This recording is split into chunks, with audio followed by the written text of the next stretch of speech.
JJ passed out. It's all right.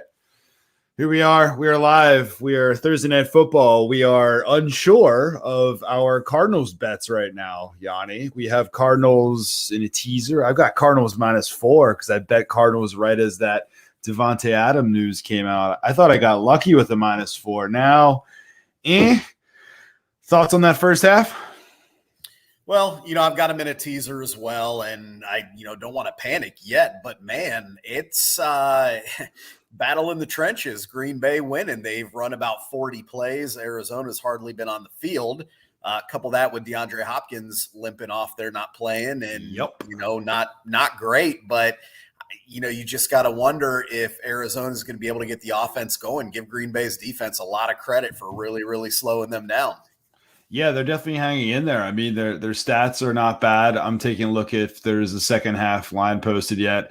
Rodgers, I thought, was going to get another Hail Mary pass. So, fun fact, I used to live in Wisconsin. The first 2 nights that I ever spent in Wisconsin, Rodgers had a Hail Mary pass. The one was the night that I was there for an interview. He had a Hail Mary pass on a Thursday Night Football game against the Lions. Hotel was going nuts. Moved to Wisconsin. He had a Hail Mary pass at the end of regulation against these Arizona Cardinals. When I moved there, it was like -10 degrees. Not nice in the wintertime, but Packer fans love him and love that. And I think he had another one against the Dallas Cowboys in the playoffs like a year later. So I thought he was going to get that there. And if he got that one, it would have been 17-7. That would not have been good.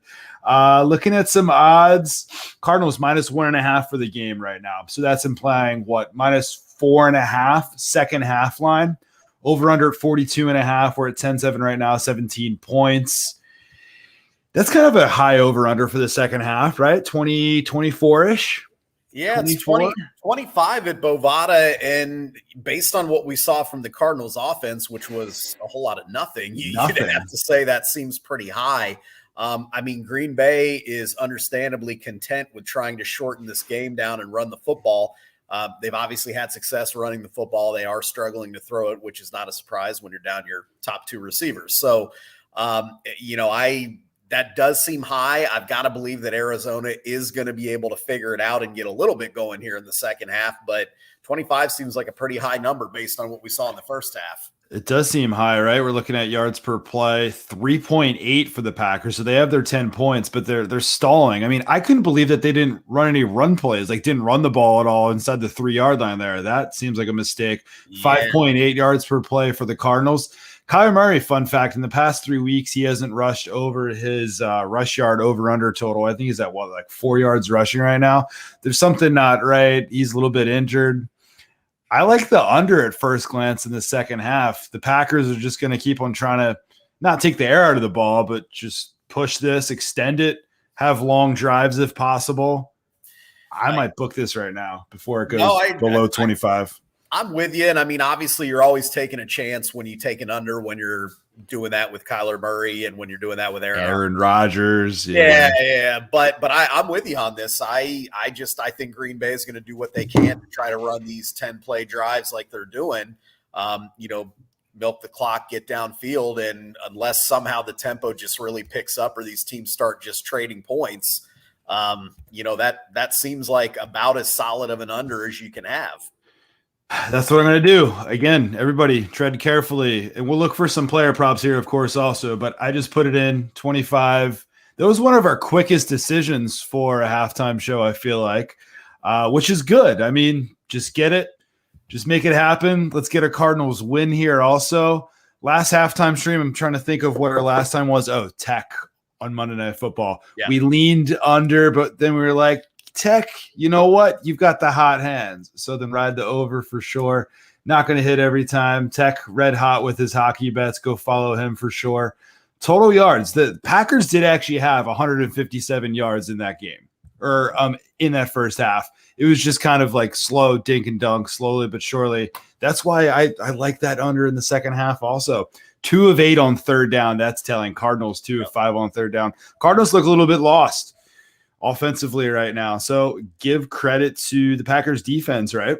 Yeah. They're missing people on their defense. Really, probably their 2 best defensive players or 2 of their best defensive players, but they are out there flying around making plays. So, I think you got to like that. But, I got to tell you, so you mentioned player props. I can tell you one that I'm going to sprinkle a little bit on here. Anytime touchdown scorer, AJ Dillon, plus 850. So if Green Bay scores in the second half, there's a good chance it's going to be one of those situations where they get inside the 5 like we saw, and Matt LaFleur doesn't overthink it and get cued offensively there to where they throw the ball 3 times. A.J. Dillon is getting more touches in the run game than Aaron Jones is, plus 850. That seems like some really good value there. Let's do that. And that's at Bovada right now? On Bovada, right. Plus 850 anytime touchdown. Yeah, if he gets down into the goal line again, which you'd have to think that the Packers have at least another opportunity on the goal line, just give it. Just don't overthink it. Just give it to one of the running backs. I like A.J. Dillon quite a bit. 11 carries, 59 yards. Yeah. Decent. Props on the over for A.J. Dillon and Aaron Jones are going over. Receiving for Aaron Jones, he's at 4 catches. I don't know what his over-under catch total was at. I glanced at it earlier. I want to say it was at 3.5, maybe. 3.5, yeah, and that went over. And it's not a lot of yards. It's 4 catches for 18 yards, but that's not bad at all. Okay.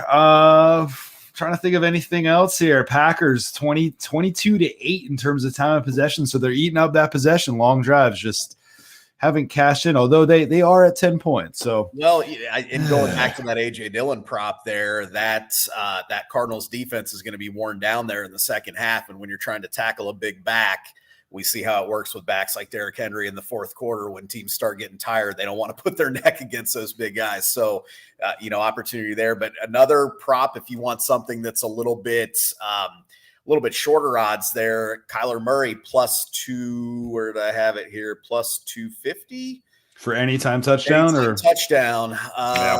Yeah. We go here plus 210. So not quite plus 210. But again, I think I got to imagine that he's going to do a little bit different in the second half in terms of potentially using his legs a little bit more. He does look, when they did get it, close, he did look to take off and run. So I think at plus 210, decent bet to look at as well there in the second half prop wise. Yeah, shop it around. FanDuel also plus 210. Definitely not a bad bet at all. I love the plus 850 betting that right now. Of course, as usual, shop it around because you're going to find different odds in different places. Over under pass yards, Kyler Murray at 221.5 total in the game. He's currently at 73. Not going to touch it. Aaron Rodgers, 186.5. He's at 64 right now. What was he pregame? 267.5.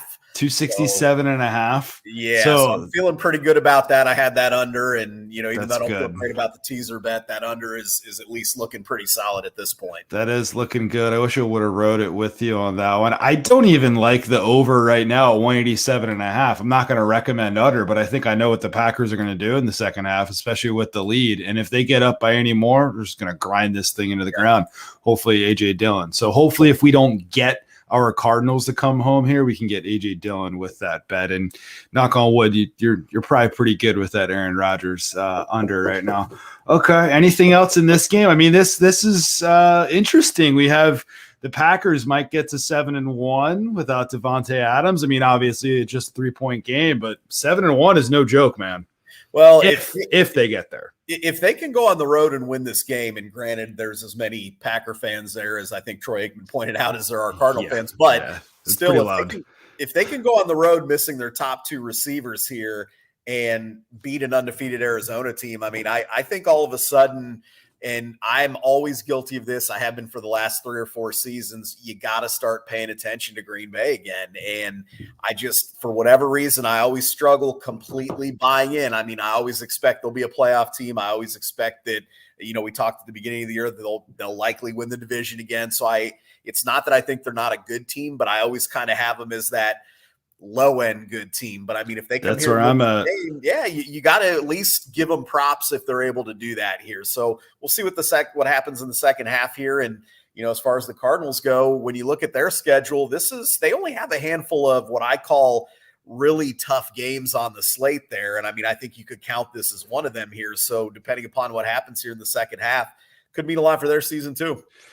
Could be. And yeah, to your point, this could be. I mean, I'm not going to say that are right off the Packers, but I always see them as that low end good team. I think the past 2 years they were 13-3. I faded them in the playoffs in the past 2 years. This could be another year where they can't go 13-3, but 13-14 wins, 3-4 losses. I mean, if they win this game, you could basically pen that in unless Aaron Rodgers gets hurt. So, got to hand it to them. I don't always love the play calling. I don't always love what's going on with their defense, but they show up in these big spots, and it's hard to beat Aaron Rodgers. And he makes you jump off sides too, although he didn't get that one call, but he's always got that in his arsenal. So, all right. Thinking about the podcast that we just recorded, that'll be coming out tomorrow. We cover 4 or 5 games, I want to say. Games that we didn't cover. I feel like we didn't really touch on another teaser leg, but the Chargers and the Patriots. I actually bet Chargers -5. Do I have -5 or -5.5? It's one of those two. I think it's come down a little bit now. The 2 bets that I have right now on the spread have gone the other way on me. Cowboys, which Dak might not be playing in this game all of a sudden, so I'm not going to blame myself too much there. Chargers and Patriots. Thoughts on that one? Do you have anything on this so far? Well, again, kind of like you, I'm on the wrong side of the CLV here. I had the Chargers teased with this Cardinals game. So when they were -6, I teased it down to a pick. Again, not a conventional teaser, but figured I'd take a little swing at it. Sharp money seems to be on the Patriots from what we hear. So, people are continuing to buy into them playing a close game. I don't know. I struggled betting against the Patriots, although I lucked out when I took Dallas as a square bet on the road there.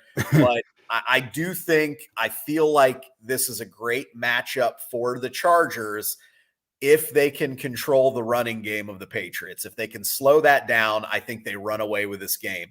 Now, conversely, if New England can run the football kind of like what we're seeing in this game here, if they can kind of, shorten the game down a little bit and whatever, it could be a close game. So I would lean at this point. You've kind of missed the value. So I don't know that you can play New England if you're getting +4, +4.5, when obviously there was a +6, +6.5 out there opening.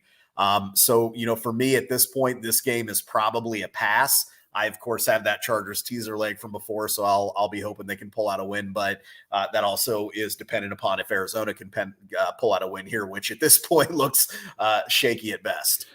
Looks dicey. I've had some close calls with teasers on Thursday Night Football. Opened the season with a close call, got there, lost one when Russ came out of the game. I'm not going to blame myself too much for that one, but then Geno gave it away at the end of the game. And then I had a close one. Bengals, right? Bengals and Jaguars are a close one.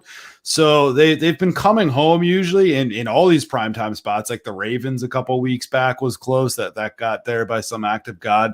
But these teasers sometimes are really making us sweat, and it's going to make us sweat here in the second half.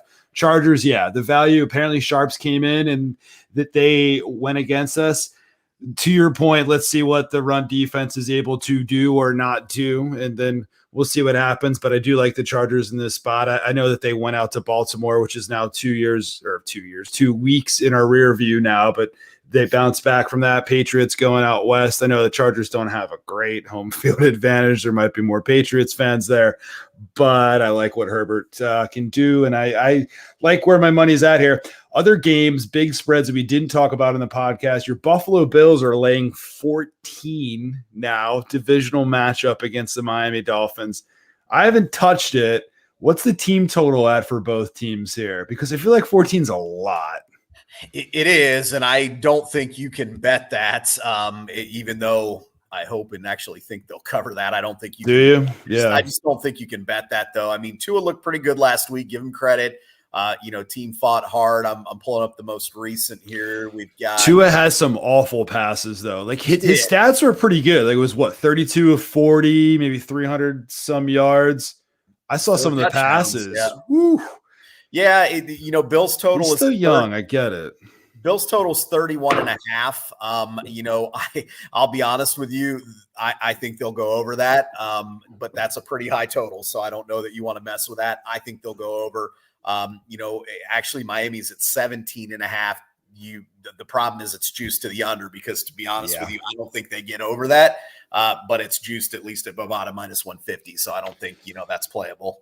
Yep, because I was about to say, how much is the juice? Is it 35, 40? It's 50. I'm not going to play that one. I'm trying to see DraftKings here, which is loading very slowly on my computer right now as we live stream.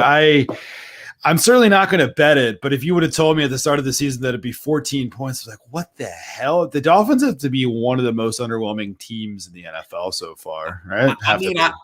They've got to. I mean, there were a lot of people who thought that this was a 10-win team and thought that they were a, wild card type team, and they are obviously not. And not gonna happen.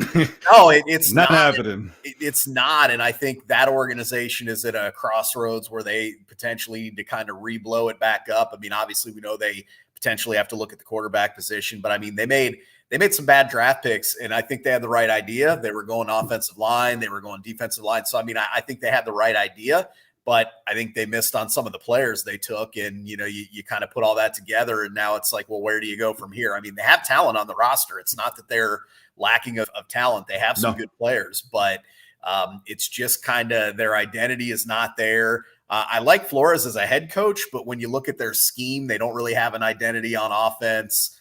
Defensively, they just seem to get pushed around a little bit and, make mistakes. So anyways, and as we're saying that, Green Bay, I don't know if you're watching, but Green Bay got a turnover there. So they're back in the red zone. So or back inside the 10. Might be able to get this A.J. Dillon plus 850 real quick. Well, I would say yes, but Aaron Jones is in the backfield, so it doesn't look like that's going to happen here. So that's not going to happen. I'm going to pull it up on YouTube TV here. If I pull it up as we're live streaming, everything will just kind of cut out. I'll pull it up on my phone. I'll head downstairs for the second half. But yeah, so we'll talk about that. Plenty of thoughts in our podcast coming out tomorrow. Let's get this second half under, even though a turnover in the red zone doesn't, lend itself well to that. Quick 7 points here, but we'll see if Arizona can stiffen up again, 3rd and 3 here. So we'll see what they can do. Might need to double down and hit another second half under if they score. So Yanni, let's fingers crossed the under and the Cardinals plays here on life support. We'll see how it goes, man. Good luck. All right, take it easy. All right, we'll